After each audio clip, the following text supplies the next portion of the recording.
foregoing, the special city council meeting will be conducted solely by telephone or other electronics means as provided in the statutes 13D.021, and no in-person meeting will be conducted in the city council chambers.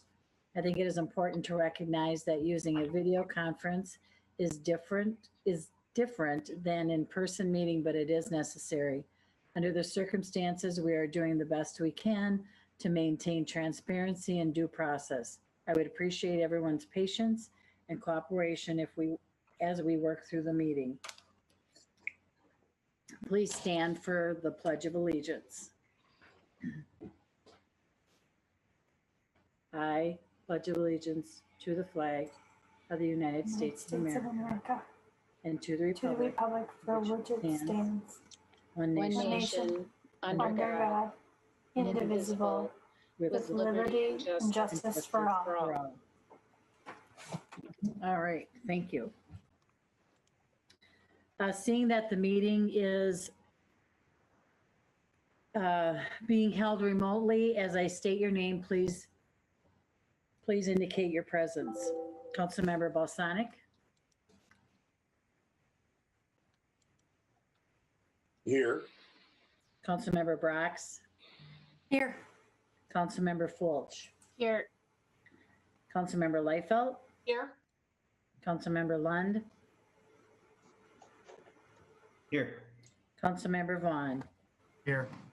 Let the roll reflect that all council members are present and a quorum has been established.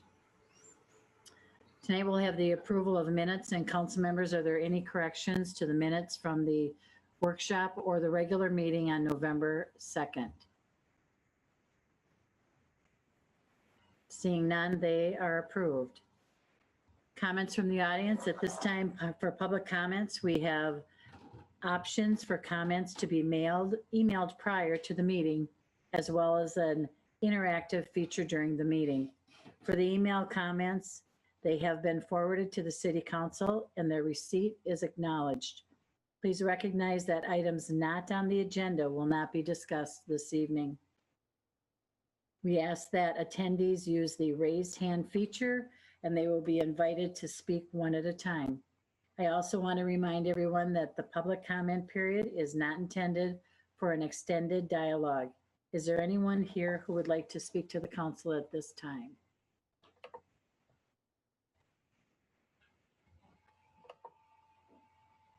Okay, I'm not seeing anyone. Okay, council, are there any items to be considered? No? Okay.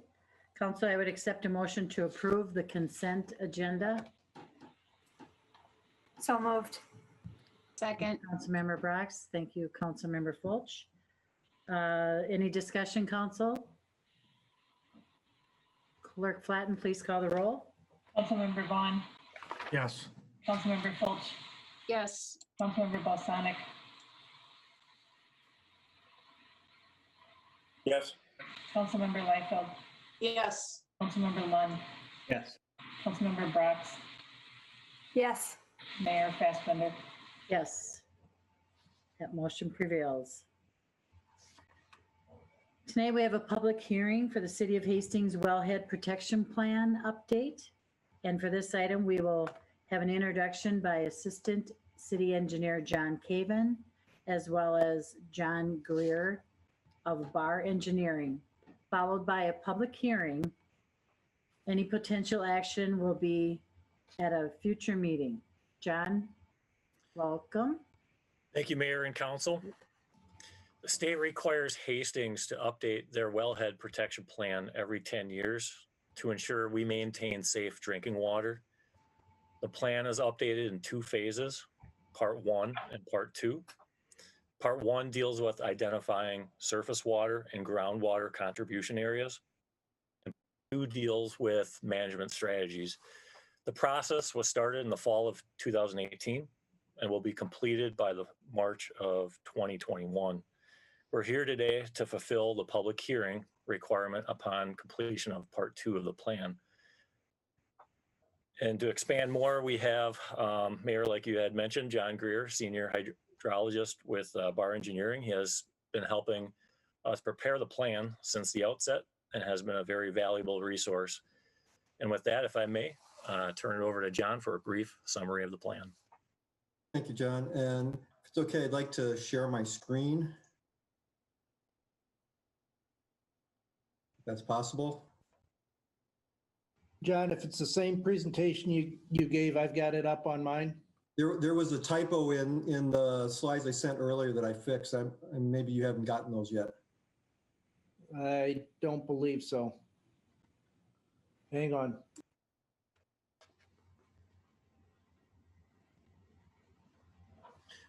No, Dan, you'll end up just having the original. So John, that typo is not updated in Dan's presentation. Well, I can work from that if you like, or I can share my screen.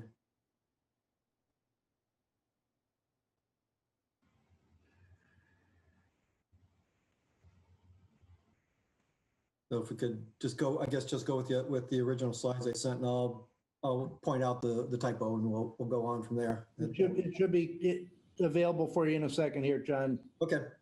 No, I mean for you to do your own. Okay.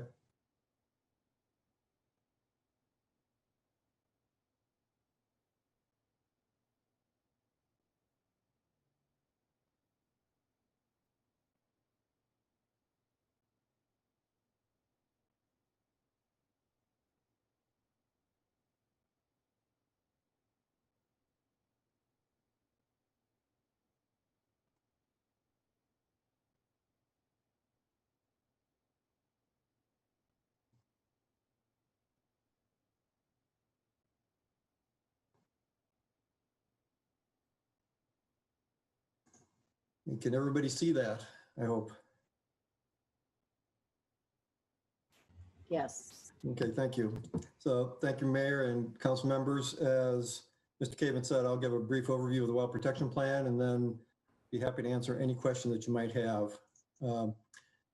As Mr. Caven mentioned, the well protection plan has two parts. You may remember from the public meeting in September on part one of the plan that that part of the plan included the delineations of the well protection area and the drinking water supply management area and aquifer vulnerability. Tonight, I'm going to focus mainly on part two, which includes an inventory of potential contaminant sources and also talks about associated issues and opportunities and the management activities related to those potential contaminant sources. Your previous plan was approved in 2010, and they need to be updated every 10 years, which is why we're doing this now.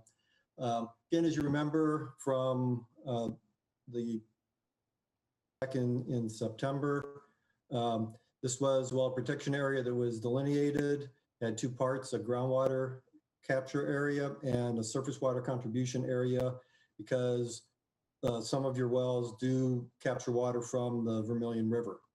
Aquifer vulnerability and the surface water catchment area vulnerability were all classified as high, and the health department approved part one of the plan back in February of this year.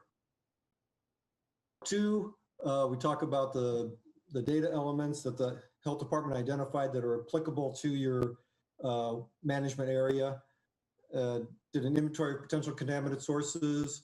We discussed the changes in the drinking water supply management area that are planned for the future. Also issues, problems, and opportunities related to the potential contaminant sources, and identify management strategies for dealing with those potential contaminant sources. And it also includes a well protection plan evaluation program and identifying your alternative water supply contingency. Now, as you know, nitrate is a big issue for the Hastings water supply. That goes into the potential contaminant source inventory. There were a total of 16 categories of potential contaminant sources that were identified within this area. Some of them, while they had to be inventoried, they don't really pose much of a risk relative to your water supply. The potential contaminant sources that are associated with nitrates, for example, land application of fertilizers, on agricultural land, that's really one of your biggest issues. And the well protection plan also identifies the goals of your well protection program, which are to maintain or improve the quality of the city's water supply, to work with the applicable state agencies and the local units of government as you can to help reduce nitrate concentrations in groundwater, to provide information and promote activities that protect the aquifer that's used by the city's wells, and to compile data to support future updates to your well protection plan. That's a very brief overview. And identified the categories of the management actions fall into well management, information for property owners, maintaining your potential contaminant source inventory database, making sure it's up to date so you know what's in your management area, providing information on where the drinking water supply management area is to the emergency responders. For example, there are where there are transportation crossings, highways that cross over the Vermillion River upstream of that portion of the Vermillion that loses water into the aquifer that then gets captured by some of your wells. If there was, say, a tanker truck that would roll over on one of those crossings and dump the contents of the tank into the river, that could ultimately potentially affect your water supply. So it's important to let the emergency responders know about the details of your management area and what your issues are. Also, land use planning, for example, there's agricultural parcels within the city limits, and how that land is used could be important to protecting your water supply, educating the public, and then collecting data as it becomes available from other sources or through city projects to help inform future updates of the plan. And that's, as I said, brief summary, and I'm happy to answer any questions you might have.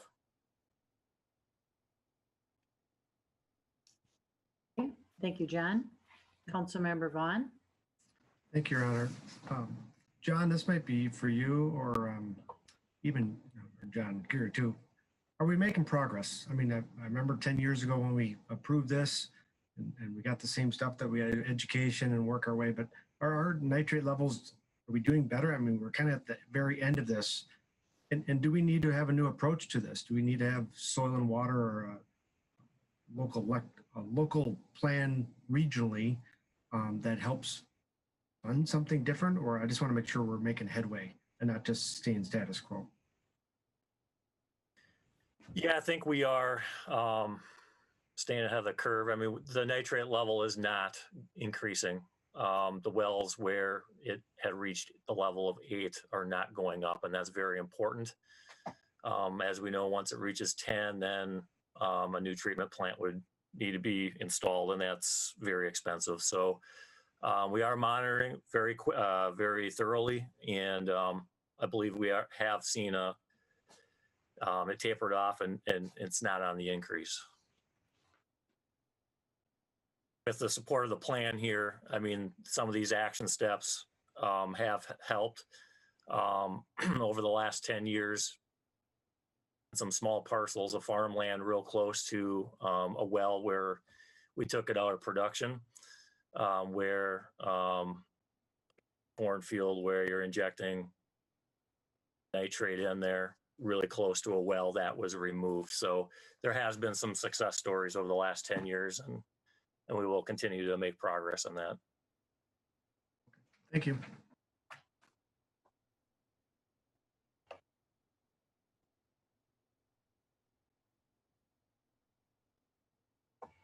Any other questions, council?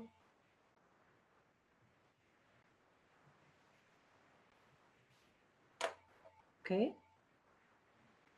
Thanks, John and John, for your presentation tonight. Council, there's no action required, as I stated earlier, so thank you.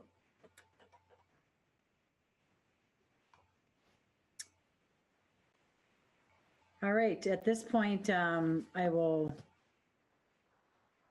look for any raised hands in the audience, and we will open the public hearing.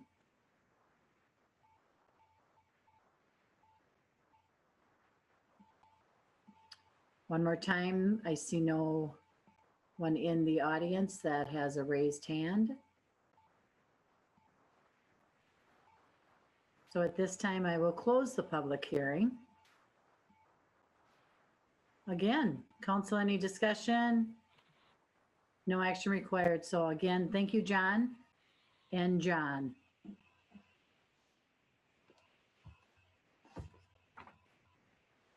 Okay, for this item tonight, we have a vacation of easement for Heritage Ridge. And we have an introduction by Community Development Director, John Hinsman, followed by a public hearing, then potentially several actions to be taken on by the council. So welcome, John. All right, thank you, Mayor, City Council members. I will share my screen here and show what we're looking at tonight for, oops, let's try something else. Actually, I'm in the wrong place here. I'm an item ahead of myself. Here we go. I'll try it one more time. Okay, council, we're asked tonight is, can you see that okay? Because my Zoom screen went over my subject screen, which is fine. I had to hold a public hearing to adopt the attached resolution that would vacate drainage and utility easements on the subject property here. And what we're looking at here are 5 easement areas along General Sieben Drive that are adjacent to the newly approved Heritage Ridge subdivision. So General Sieben Drive here, and then Fallbrook Drive down here, the cul-de-sacs along General Sieben Drive to the east and North Ridge to the north. So these easement areas were platted, or not platted, but dedicated in 2002 with the construction of General Sieben Drive for stormwater purposes. With the development of the subdivision, they are no longer needed. So we are requesting them to be vacated. This is a public hearing.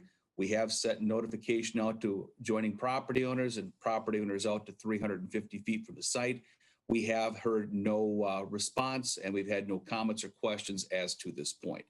This action would require a simple majority of council to pass, and we are recommending approval of this based upon the need for the easements is no longer necessary due to Heritage Ridge. So I can stand for any questions at this time, or you may open the public hearing. Thank you.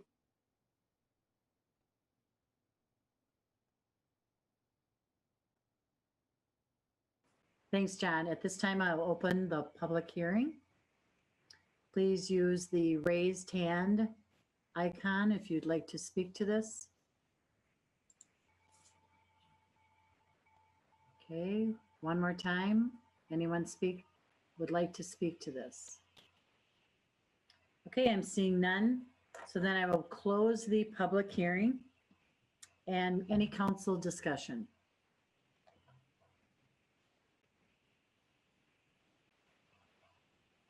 Okay, no council discussions. Council, I would accept a motion to approve the resolution of the City Council of the City of Hastings vacating drainage and utility easements generally located west of General Sieben Drive. So moved, Your Honor. Councilmember Fulch, Second, Your Honor. Councilmember Liefeld. Have any discussion, council? Okay, Clerk Flatten, please call the roll. Councilmember Vaughn, Yes. Councilmember Fulch, Yes. Councilmember Balsonic, Yes. Councilmember Liefeld, Yes. Councilmember Lund, Yes. Member Brox, Yes. Mayor Fassbender. Yes. And that motion prevails. Tonight we have a community development resolution to vacate, oh, sorry, moving on. We are also looking at tonight the Vermillion Acres Senior Housing, the Headwaters Development, 1090 County Road 47. And for this, we will also have John Hinsman give us an update. Thank you, Mayor, City Council members. I will share my screen here and explain the actions that we're looking at tonight for Vermillion Acres. So this is the site that we're looking at here at 1090. It was the site. There it is here. 1090 County Road 47. 3 actions available tonight, or 3 actions requested tonight, I should say, related to this development here. And we are looking at preliminary plat approval of Vermillion Acres, which would just be a 1-lot subdivision. And then we're also looking at site plan approval for the construction of a 75-unit, 3-story senior housing facility. This would consist of 60 units of assisted living, 15 units of memory care, and then also a variance to a section of city code that requires a 15% roof pitch for residential care facilities. So each of these has its own separate resolution and separate action by the city council tonight. I will note that with these actions, a simple majority is necessary for the preliminary plat and site plan. However, the variance to city code will require a vote of 6 of 7 of the council members. And so a little background information. You may recall that we've looked at this before in a conceptual plan as part of a comprehensive plan amendment and rezoning back in April of this year, which was approved to accommodate the site. The advisory committee, planning committee, commission did vote 7-0 to recommend approval of the request at last Monday's meeting. There was a public hearing aspect as part of that where notification went out to residents within 350 feet of the site. We did not have anyone from the public speak during the public hearing at that time. The commissioners did discuss traffic, future Dakota County plans for County Road 47 and parking. The only person to address the commission was the developer at that time. Prior to the meeting, there was a neighborhood meeting held by the developer on November 5th. At that neighborhood meeting, we did have 2 people that attended. Similar types of questions that came up dealing with traffic and stormwater. We did have 1 email from the public that was forwarded to the council related to ensuring that the trail that's there existing along the Vermillion River would stay in place, which there are no changes to that, and concern over traffic, especially at the intersection of County Road 47 and Village Trail, which is a little bit west of the site here. So let's take a look at what we're looking at here tonight. This is the preliminary plat itself, very simple 1-lot subdivision. The development of the site is interesting from the fact that it's an 11-acre site, but only about 3 of it, which is down here, is actually buildable. The rest is within the floodplain. The area within the floodplain would not be graded or developed by this development. It would stay as is. When you take a look at the site plan itself, this is what we're looking at here, 3-story building located in here, this location. It would have at-grade parking in this wing here, a singular entrance coming off of County Road 47 at Riverwood Drive, and then guest parking towards the east here, a drop-off area at main entrance at this location, resident parking on the outside, resident parking in the inside of the garage here. This is a turnaround area for delivery vehicles at this location. And you can note here towards the west that there is plans for a potential connection of this development to the west upon development of that property in the future. To the north here, you can see a trail system. This would be a private system that would connect to the Vermillion River Trail for the enjoyment of the residents there. And all of the development, again, would be limited to the areas outside of the 100-year floodplain area. Take a look at what the building would be on the inside. First floor, parking area. You've got some of your memory care units to the east, some of the dining and other amenities for the development on the first floor. And going up on the next 2 floors, about 29 units of assisted living units, community room, therapy room, patio, some nice amenities that are brought forward by this development.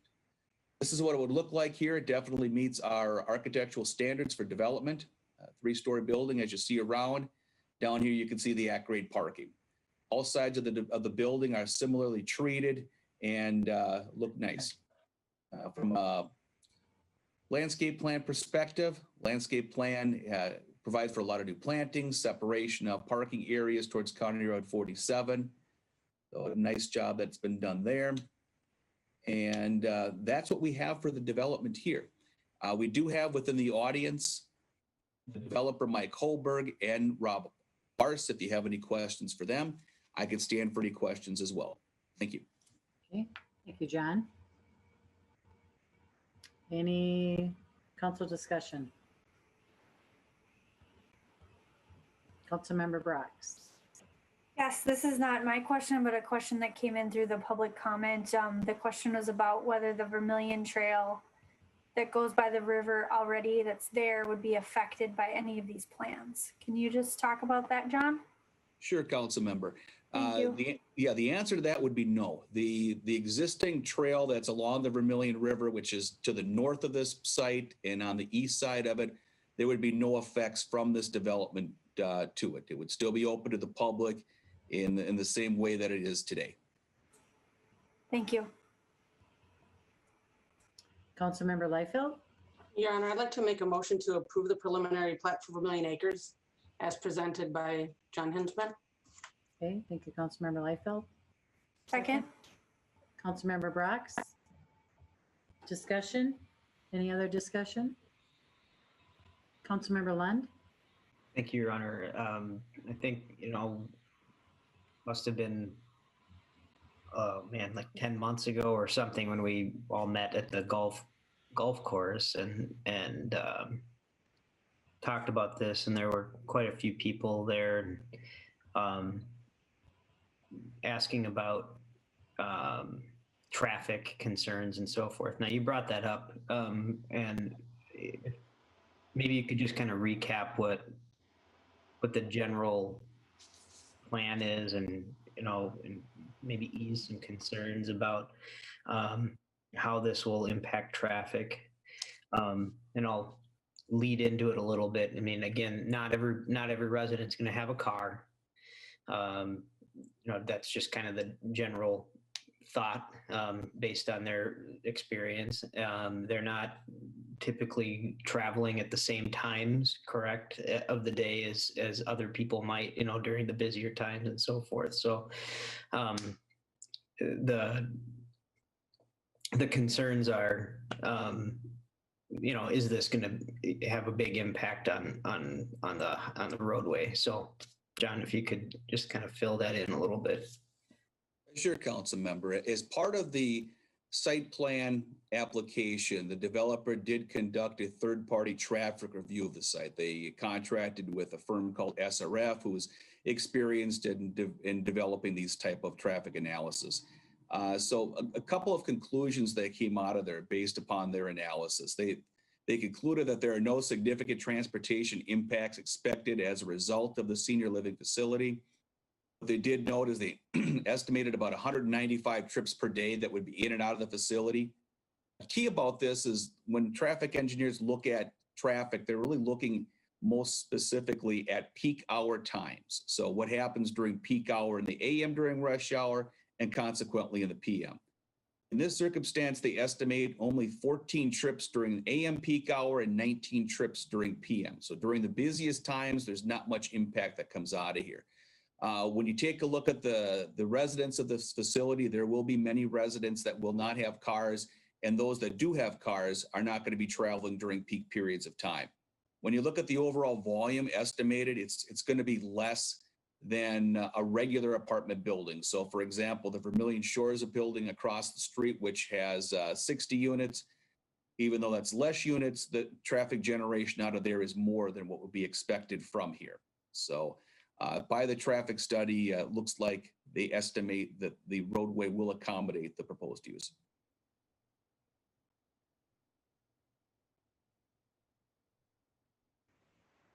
Okay, thanks, John. Any other discussion? Clerk Flatten, please call the roll. Councilmember Vaughn, Yes. Councilmember Fulch, Yes. Councilmember Balsonic, Yes.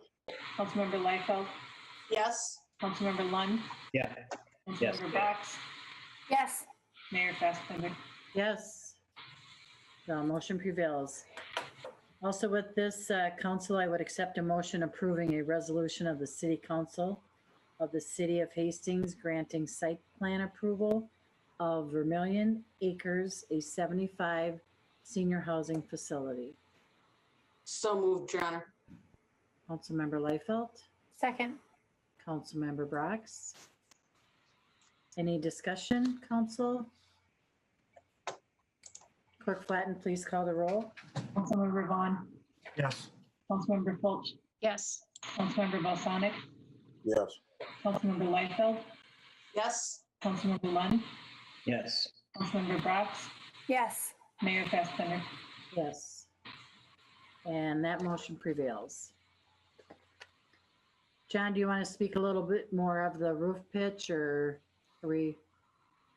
Sure, Mayor. With the variance being requested tonight, it's a little bit of an unusual circumstance. We do have a requirement under city code that requires residential care facilities to have a 15% roof pitch. This is a flat roof situation here.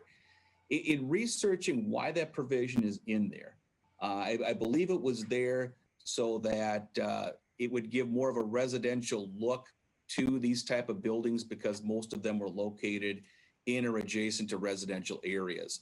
This provision has only been implemented in a couple of different instances throughout the city because these aren't for necessarily senior apartments, but more for the care facilities. So when you take a look at Augustana facility, and that's really the one that I can think of in which this would have been applicable to them. The other senior facilities that we have in town right now would be general senior facilities. So when we take a look at the requirement, we take a look at the provisions for why we would be looking at a variance, primarily looking at stormwater drainage on the site. Having a flat roof would provide you a better management system for stormwater. It also minimizes the height of the structure as well, which was a concern that came up earlier within the residents at earlier meetings. So I can stand for any questions related to that. Thank you, John. Council, any discussion?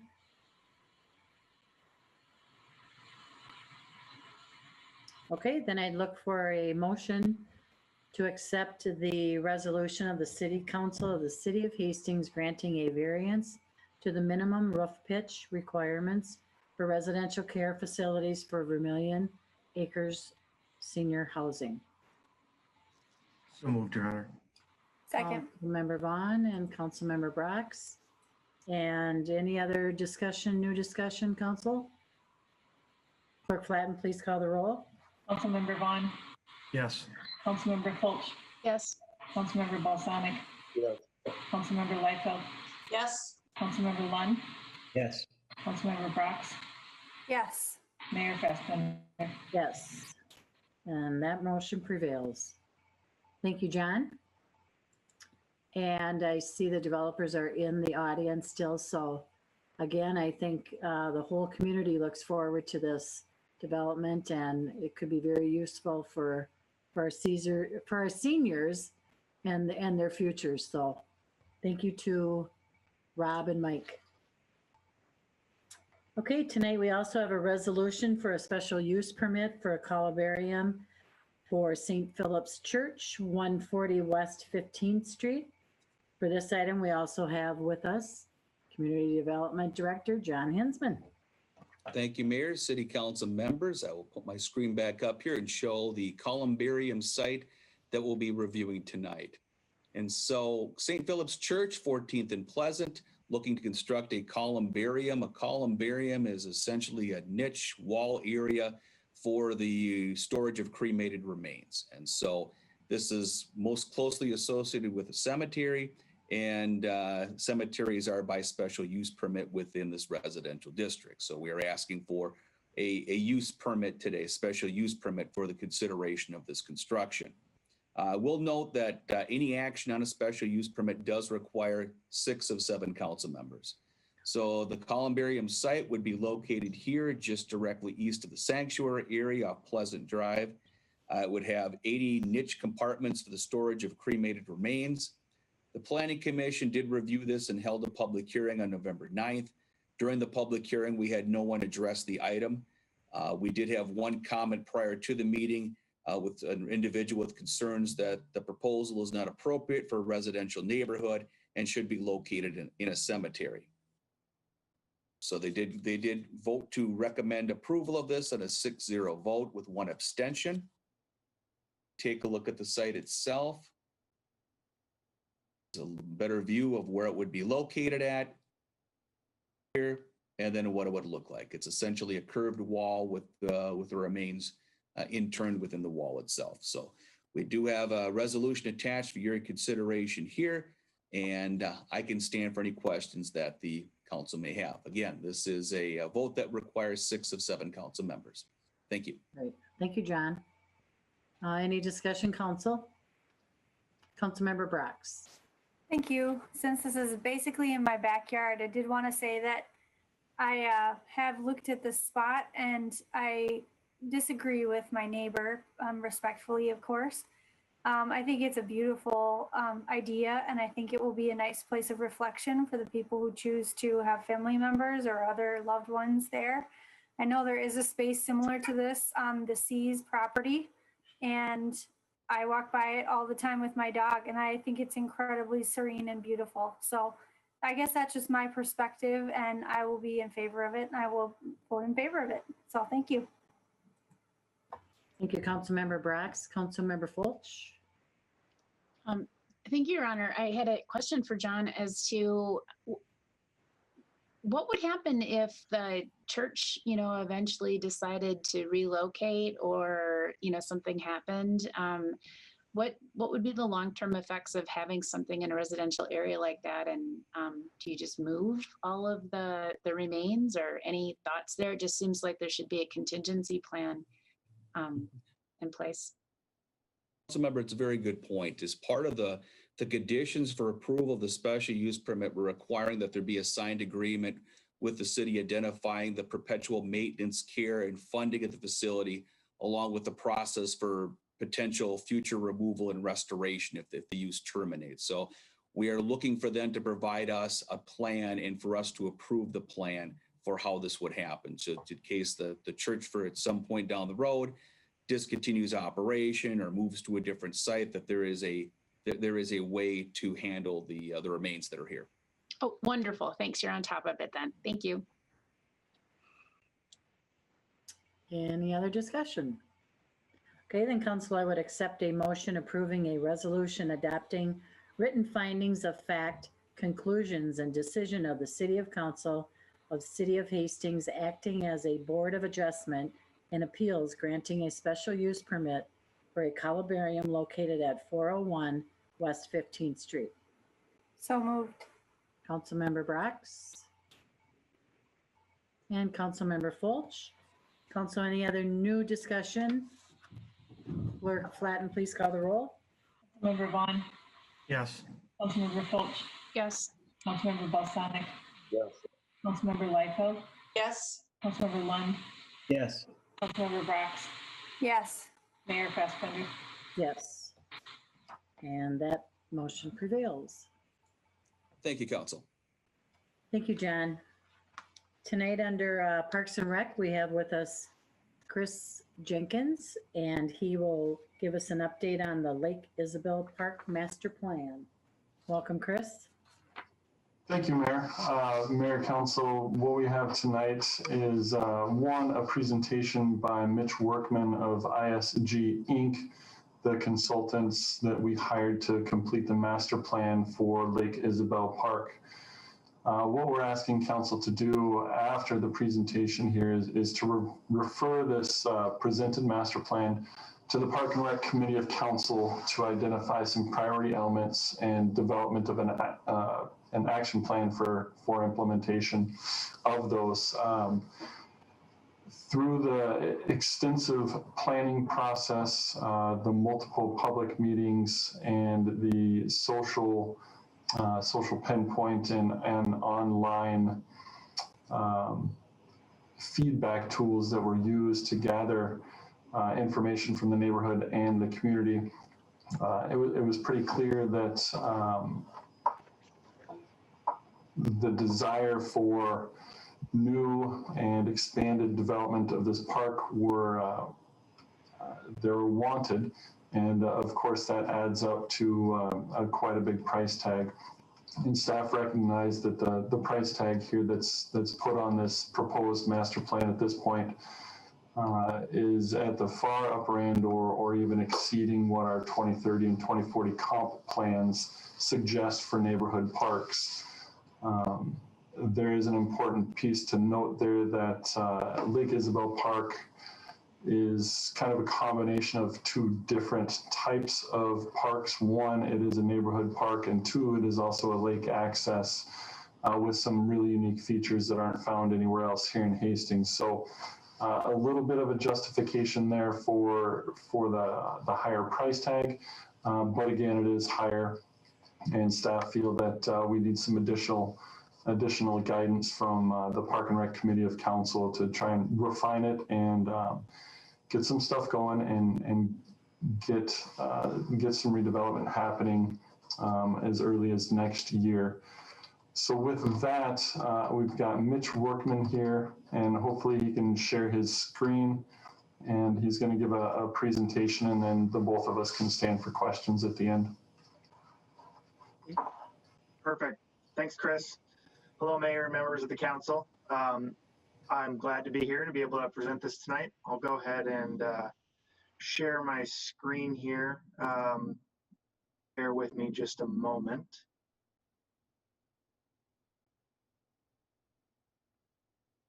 Can everybody see my screen?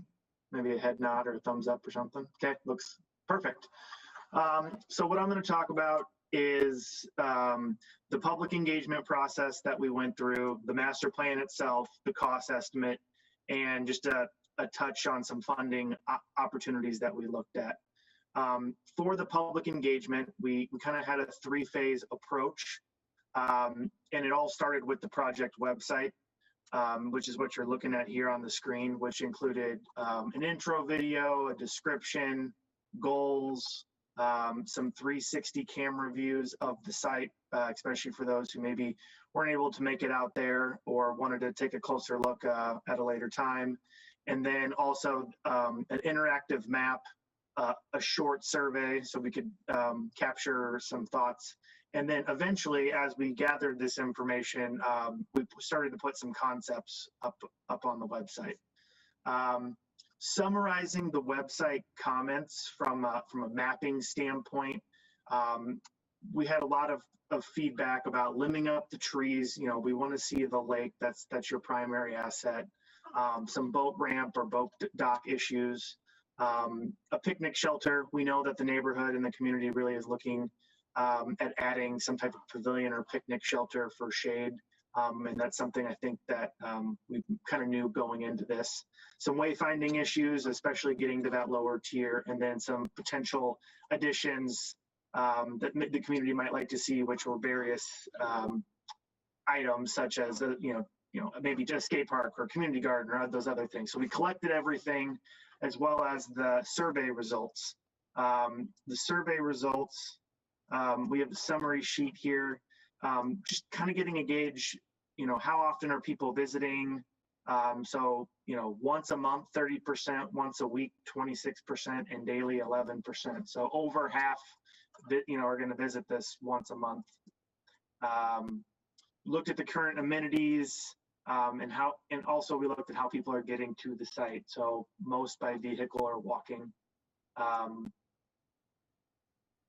Took a look at, do we think there's enough parking? Most people feel that there is enough parking now.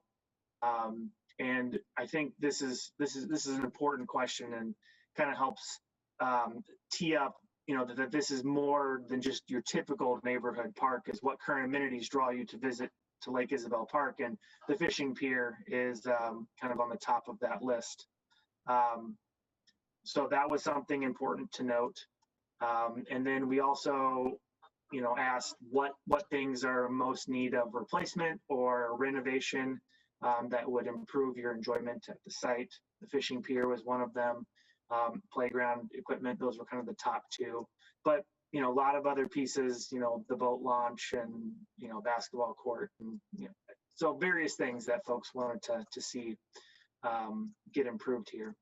And then looking at the playground or ranking the amenities based on, what kind of maybe an order of magnitude. and showing that the equipment and the boat launch, and then you trickle all the way down. Seems like parking lot and the open space for the fields are in pretty good shape. We felt pretty good about getting the website hits. We had over 4,000 hits with 960 individual people. And then of those people, we had 83 unique stakeholders and survey responders that actually made comments on the website. This is right about when COVID started, so this was a great tool to help get public input. It was a great, one of these prongs of the three-prong approach.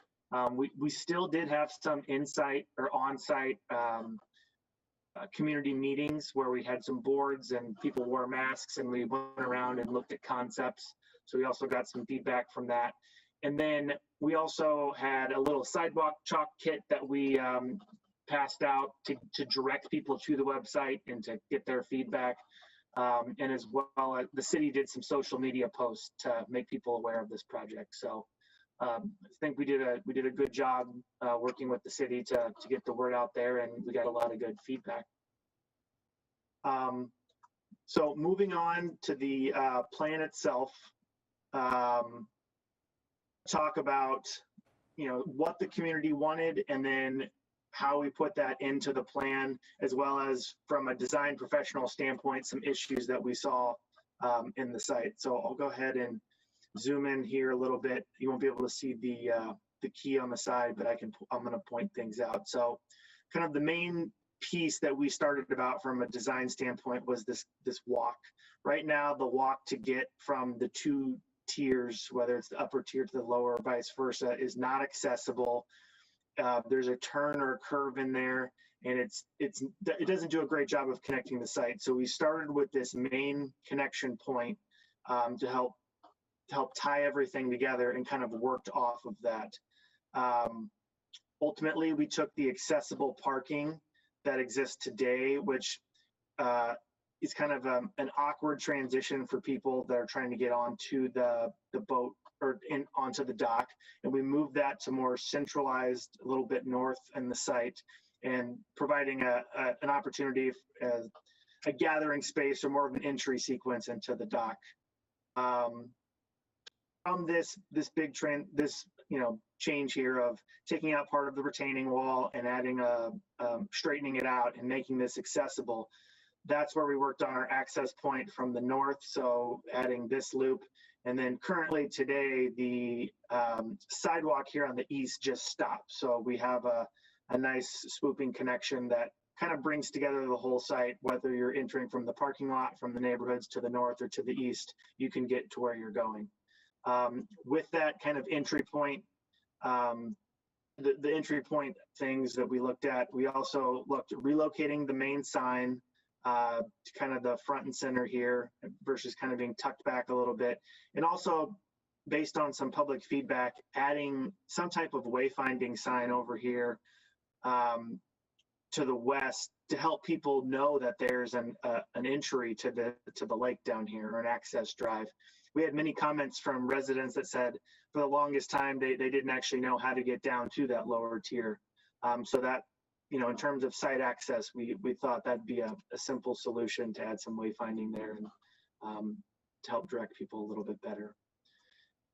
So moving on from access, now we're going to kind of move to the nucleus of the site. The picnic shelter is, like I said, it's something we knew that the community wanted. The neighborhood has discussed having saved up some money to help potentially pitch in for part of that. And so we were trying to figure out the best spot on the site, and we landed right here in the center, as you'd have great access if you were parked below or coming from one of the side streets. You have views to the lake. It doesn't appear that way, but when we're out there, we noticed that you can actually see the lake here. And what we were also looking at is we didn't want it too close to the street for some of the noise, but we also heard comments about we don't want to tuck it way into the site. We kind of like the neighborhood to have eyes on the shelter, if you will.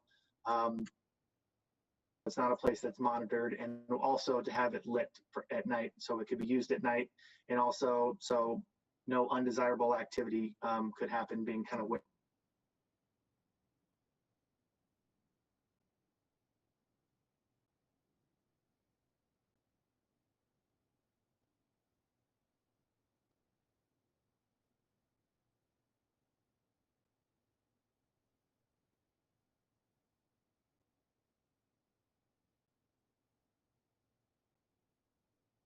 together. So seating opportunities, new playground equipment, and only proposing a half-court basketball at this point. It sounds like the full court is not quite used as much, and save a little bit of money.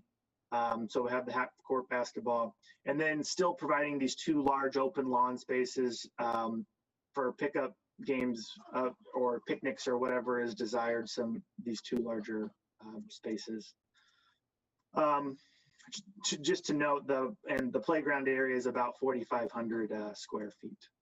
From kind of that center focus of the site are some of these little nodes. There's a big focus on viewing the lake. The lake is your biggest asset. So we've identified in the cost estimate of trimming up or limbing up a lot of these trees to provide those views out. Right now, it's very challenging to see the lake.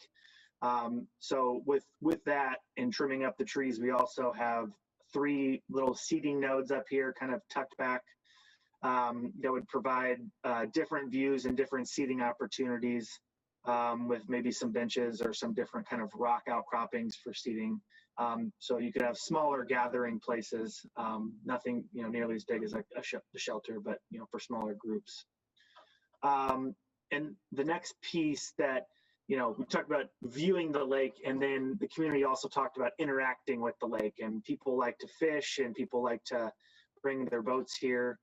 So how can we help people get down to the water more easily? So we have proposed a couple rock terracing, if you will, from the upper level down to the water. So folks can sit and enjoy lake views at a lower level here, or have a more stable place to fish, or even if they're just looking for some more unique opportunities to kind of climb up and down and interact with the water that way.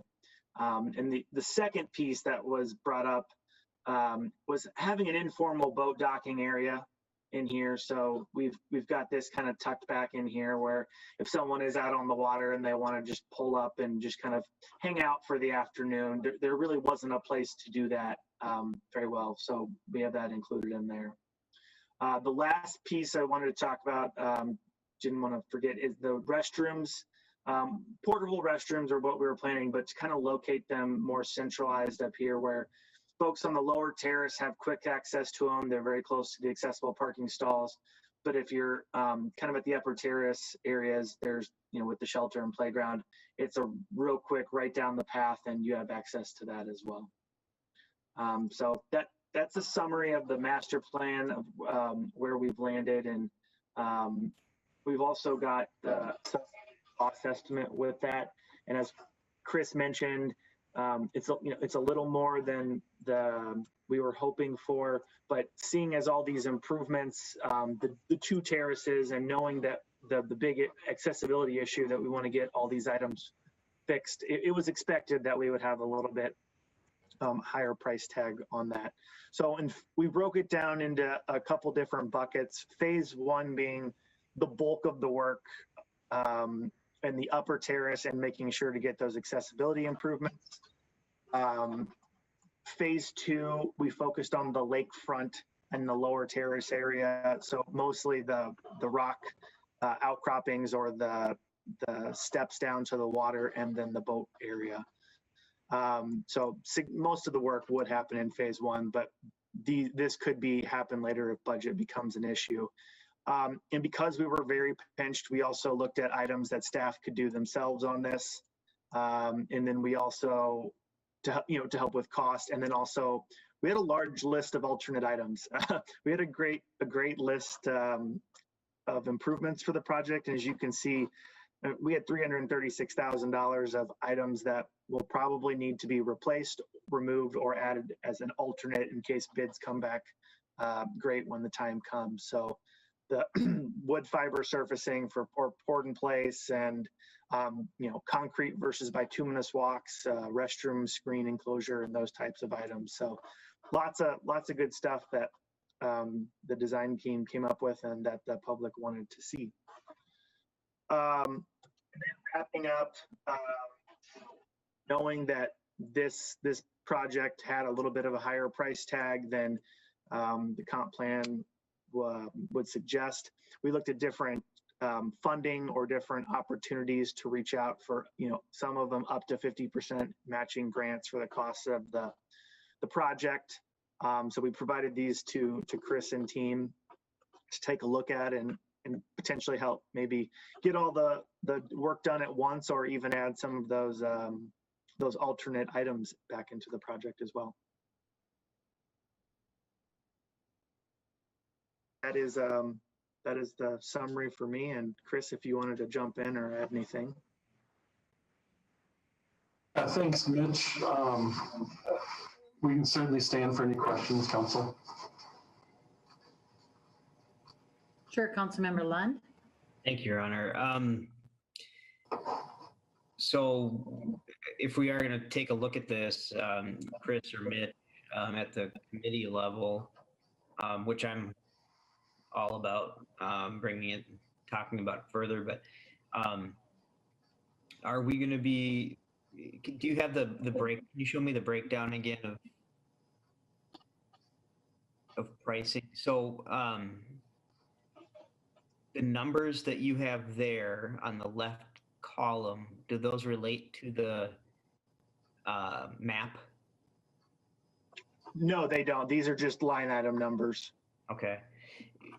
I guess, when trying to understand what may be a priority or whatever, or maybe might be a phase 1, 2, 3, or whatever, it might be good just to know, just have an easy way to be able to go through all that and see what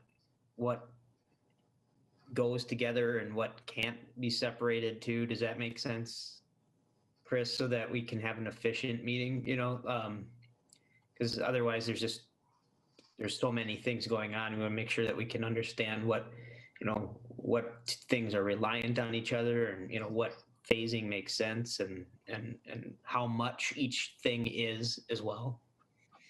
Yeah, Councilmember, I'm sure that myself and the team can work together to pull those items together as best as possible.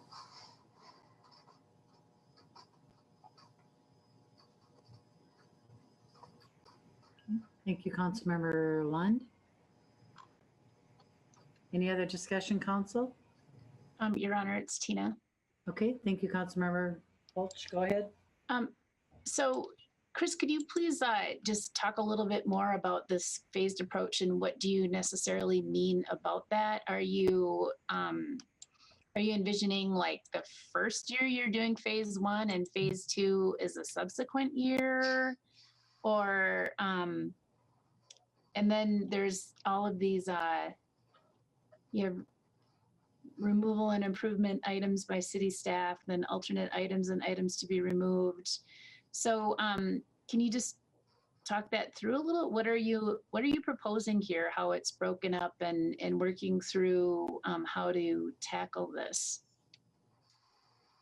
Councilmember, I'll do my best here at getting to each of those. What I'm proposing here is to refer this to the Park and Rec Committee of Council to really kind of go through it with a fine-tooth comb and develop an implementation plan. And the goal of that being in 2021. I think it's very important that after this planning process, with the community input, that there are some actions that are taken in 2021.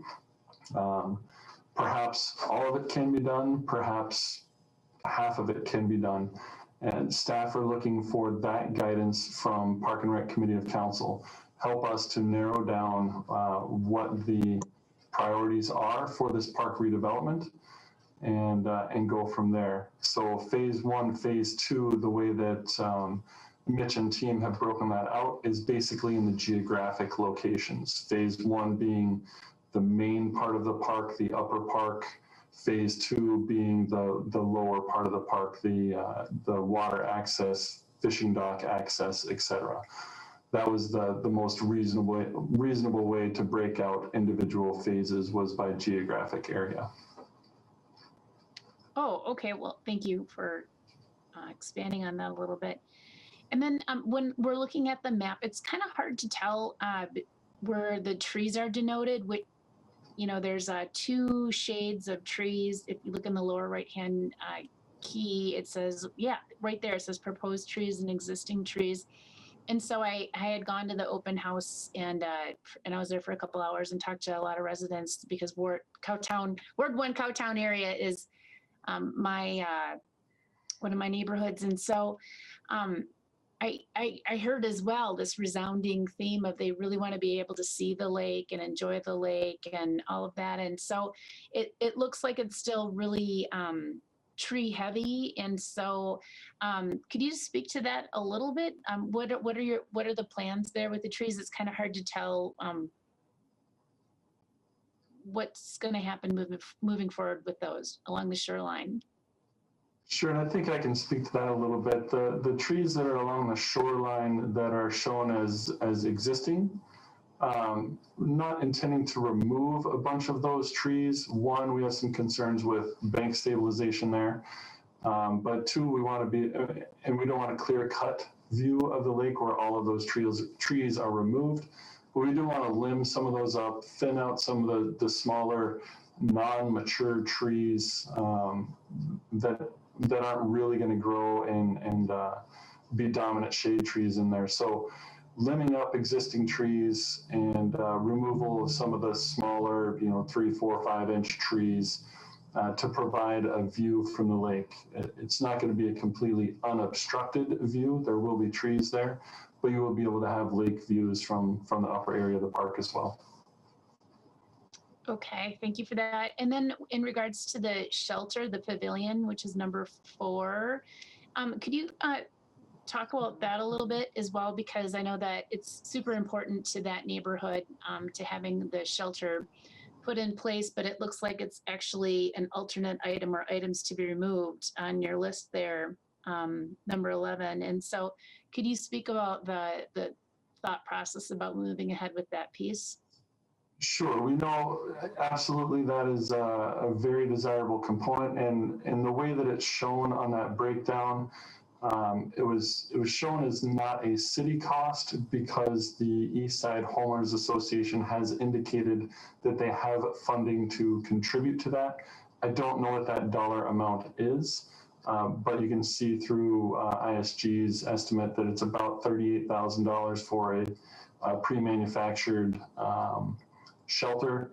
The costs that were left in for the city to pay would be the concrete foundation or the floor, as well as the footings for that prefab. Okay, so were you planning to talk to the association's chair? It's no longer Harold Christensen. It's now, I'm forgetting the gentleman's name, but it's transitioned to someone else. Correct. Pete Lakes is the president of the association, and yes, we are in contact. Pete, okay. All right, terrific. Thank you. Your Honor? Yes, Councilmember Lightfoot. Sorry, I can't see everybody. And again, if I'm delayed, I apologize. Are you hearing me okay, Mayor? Okay. So at this point, Chris, are we just looking, excellent presentation. Looks like we've got a lot of questions and things we want to sort through and look into. So do we need a motion or anything to send this to Parks and Rec at this point? Is that what we're looking for? Correct.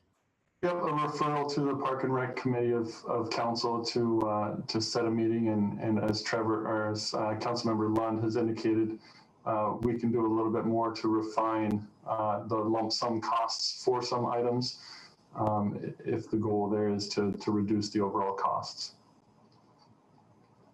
That this would be better suited to send to the Parks and Rec Committee. Let us dig deeper and look into it. I think this is a topic we could probably sit around as as a group collectively and talk about for hours in this environment right now. So I would like to make a motion to send this presentation of the Lake Isabel Park Master Plan to the committee for further consideration.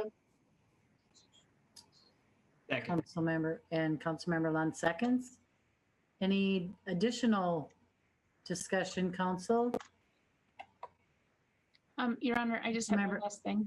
Okay, I would really like to see that a communication be provided to the homeowners association, to Pete, and so that he can inform folks that this is going on. I'm happy to send that myself with the attachment of this, but it would be nice to know when that meeting is going to actually occur, when it's scheduled, so that if some of the board members who are amongst, the leadership team of the homeowners association would like to attend, so they have an opportunity to be involved. Because even before I was elected, 4 years ago, this was a huge priority to this neighborhood, and I'm sure that they would be very happy just to be present and be a part of the conversation, because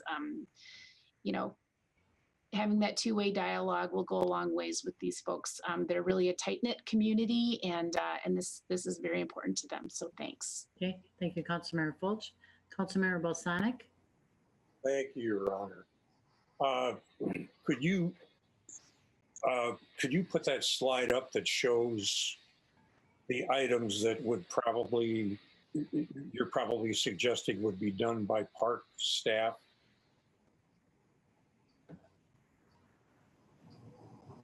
Okay, thank you. Because when this goes back to committee, assuming we're going to vote on this to send it on to the council committee, I think you need to take a look and see what other items are on the list that the Parks Department needs to take care of. There are items that I have requested going back 3 years that have not been taken care of and are obviously in need of repair, care, maintenance, and so forth. To the extent that I have gone by myself to Wilson Park and another park to do some maintenance because it was becoming an eyesore. If the Parks Department can't keep up with what they have right now, I am firmly opposed to city staff being put upon to do these other things for the new park. So I hope when the council committee looks at this, that we get a summary from the Parks Department of what else needs to be done in addition to adding these 8 items onto their list. It's been very frustrating the last 2-3 years. I've had constituents all over my case saying, why can't we get some of these things taken care of? And I finally went and did some of them myself, and I'm probably going to do a couple more of them even after I'm off the council, because they're very simple to take care of. Thank you, Your Honor. Thank you, Councilmember Balsanic. Councilmember Vaughn? Thank you, Your Honor. And to echo Councilmember Balsanic's comments there, I brought it up earlier in our budget meeting. I'm worried about our bandwidth. How much space do we have to say that we're going to do it, but we have other things we have to do? I would ask when we get into committee, and I believe I'm on there, and I'll ask the committee chair, Councilmember London, watch, maybe we made it, that's a large amount of money. And I'm seeing 5 phases. I'm not seeing 2. I'm being realistic here that I do not see. I just don't want to get hopes up of everybody like, oh, look at this great park that's coming. And our budget for the parks is not that big. And we have a capital project in there, and I see a grant was applied for. hopefully we have some more data of when we're going to find out about that. But I want to be awful realistic to the community that this is not going to happen overnight. And this is really going to be more of a 5-phased approach, in my opinion. That number is really high for a one park in our system. So I just bring it up as a FYI, because when I come to that committee meeting, I hope that we have a little more detail instead of just phase 1 versus phase 2. I don't think we'll make it. Thank you. Okay. Thank you, Councilmember Vaughn. I appreciate that comment, because we do know we have many parks, 36 parks. And I think there's going to be a little more need in all of them in the future. So Councilmember Lund. Thank you, Your Honor. Councilmember Vaughn, that's exactly why I requested a little bit more granular detail as to what costs what are the dependencies and so forth, because I think we're going to have to, if the totality of the plan is something we decide to go with, hypothetically, we would need to really lay out a timeline and a plan of how to go about it, breaking it down logically, but also by cost, because you're right, it's a lot for one area. Now, it's different than just a neighborhood park because of the lake being there and so forth, but I really don't want to have a meeting unless we have really good information to really drill down and talk about. Not that this isn't good information, but it's all there, right? You know what you need, but we just need to have it laid out in a way that we can really discuss and dig into. Thank you, Councilmember Lund. Councilmember Balsanic, you are still unmuted. Did you want to speak again? Oh, there you go. Thank you. Okay, we do have a motion on the table. If no other discussion, Clerk Flatten, could you please call the roll? Councilmember Vaughn. Yes. Councilmember Fulch. Yes. Councilmember Balsanic. No. Councilmember Liefeld. Yes. Councilmember Lund. Yes. Councilmember Brox. Yes. Mayor Fassbender. Yes. So this motion prevails. Okay, for this item, for the next item, we have our liquor license fee waiver. And we'll have an introduction by administration, Dan Waticha.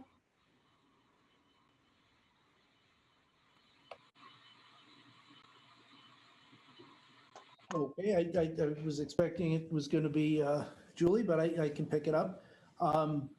This is consistent with actions that the council took back in March and April at the start of COVID.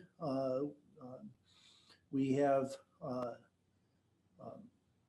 businesses that have been regulatory restricted on their operations, limitations on occupancy, limitations on hours of operation, specifically your restaurants and bars. And reason focusing on those isn't to single them out, because all of our businesses are important, but those are ones that we have city issued licenses in place and some ability to directly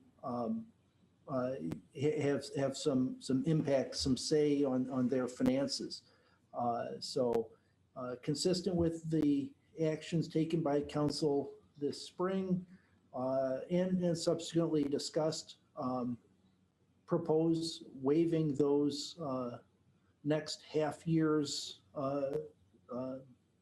on premises liquor license fees. So it affects 3 or 4 different types of licenses, but the emphasis is that it's the ones that are for consumption on site, your restaurants and your bars, not your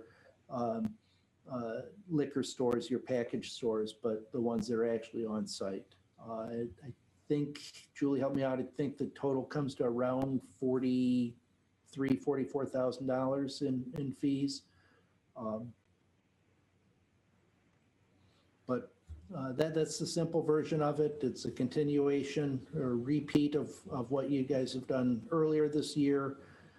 Because the fees are by ordinance and because we're not going through the two reading process, it is an emergency ordinance that's in front of you.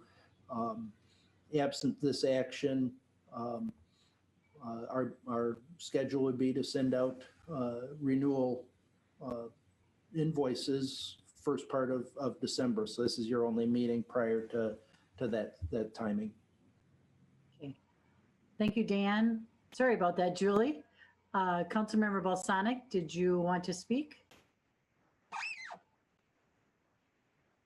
You were unmuted, sorry.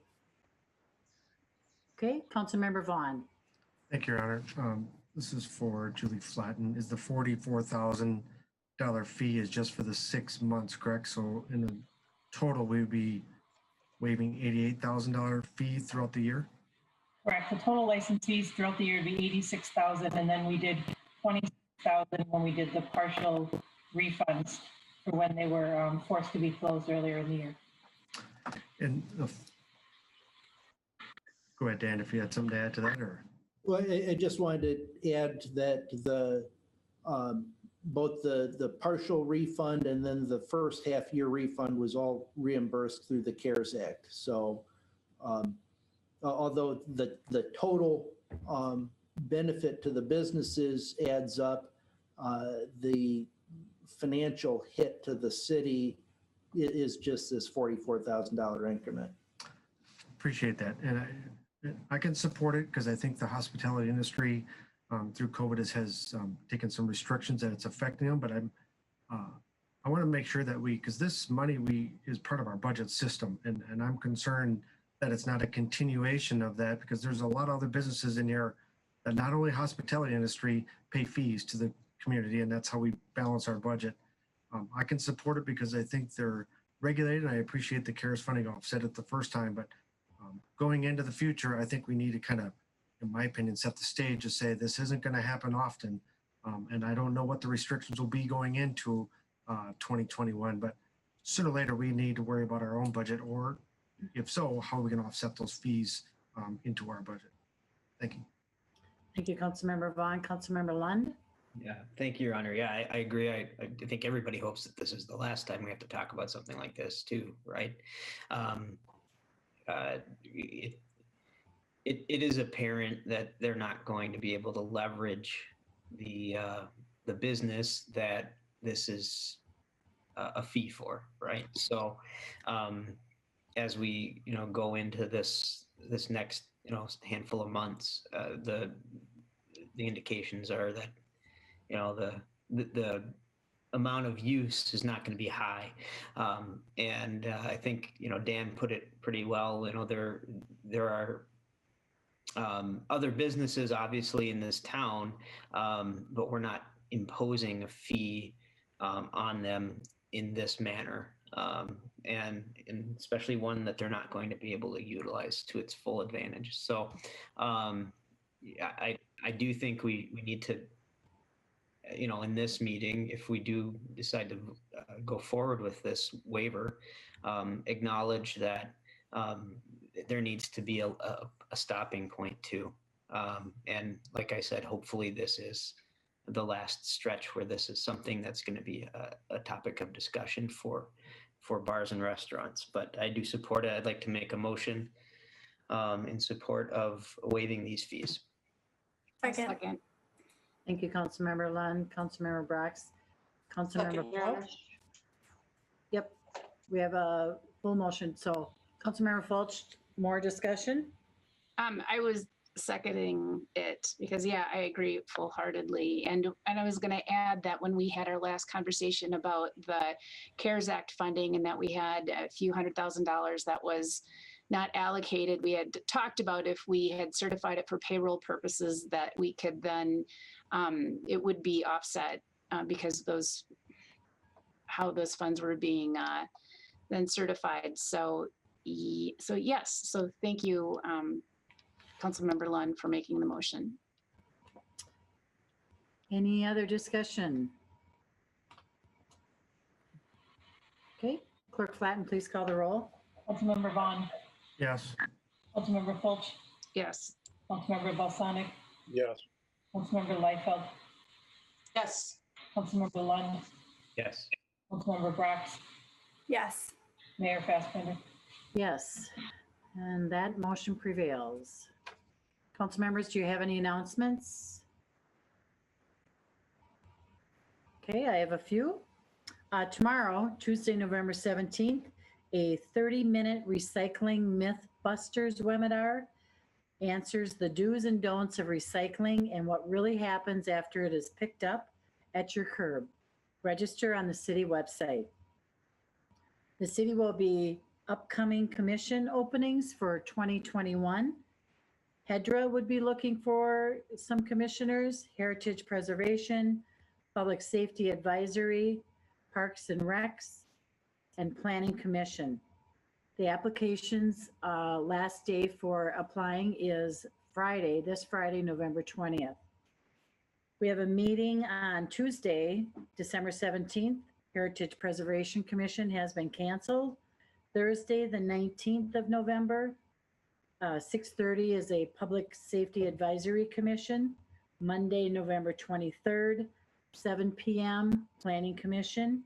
Monday, December 7th, we have a City Council workshop on County Road 46 with a 7 p.m. City Council regular meeting.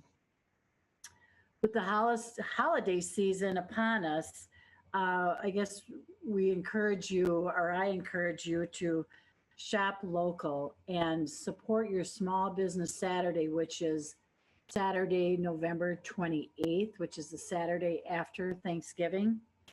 I do not know of any events that I am aware of or have been made known by the Downtown Association. So please consider shopping local and keeping our businesses afloat.